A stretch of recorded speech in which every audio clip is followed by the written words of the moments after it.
கேசரி பண்ணுறதுக்கு ஃபர்ஸ்ட் அடுப்பு ஆன் பண்ணிவிட்டு ஒரு கடாய் வச்சுக்கோங்க. நெய்யோட டேஸ்ட் வந்து திகட்டாமல் இருக்கிறதுக்காக நம்ம நெய் அண்ட் ஆயில் யூஸ் பண்ண போகிறோம். ஸோ ஃபர்ஸ்ட் நம்ம 3 ஸ்பூன்ஸ் ஆஃப் நெய் போட்டிருக்கோம். இப்போது 2 ஸ்பூன்ஸ் ஆஃப் ஆயில் போட்டிருக்கோம்.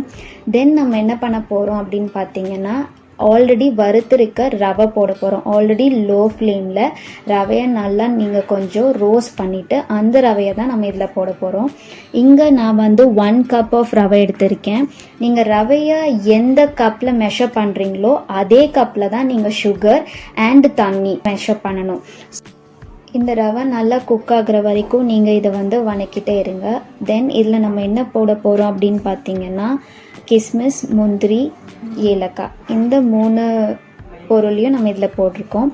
அது குக் ஆனதுக்கப்புறம் நம்ம இதில் வந்து தண்ணி ஊற்ற போகிறோம். நான் ஆல்ரெடி சொன்ன மாதிரி எந்த கப்பில் நீங்கள் ரவை எடுத்தீங்களோ அதே கப்பில் 3 கப்ஸ் ஆஃப் வாட்டர் எடுத்துக்கோங்க. அதை தான் நம்ம இதில் போட்டுட்டு நல்லா நம்ம மிக்ஸ் பண்ண போகிறோம். ரவை அண்ட் தண்ணி வந்து நல்லா மிக்ஸ் ஆகணும். அதுக்கப்புறம் உங்களுக்கு வந்துட்டு கலர் பிடிக்கும் அப்படின்னா நீங்கள் இதில் வந்து கேசரி கலர் ஆட் பண்ணிக்கலாம். ஆட் பண்ணிவிட்டு இதையும் நீங்கள் நல்லா கலந்து விட்டுட்டு இது ஃபுல்லாக கொதிக்க விடணும். நல்லா கொதிக்கணும். அப்போ தான் ஃபுல்லாக அந்த ரவை வந்து உங்களுக்கு குக் ஆகும்.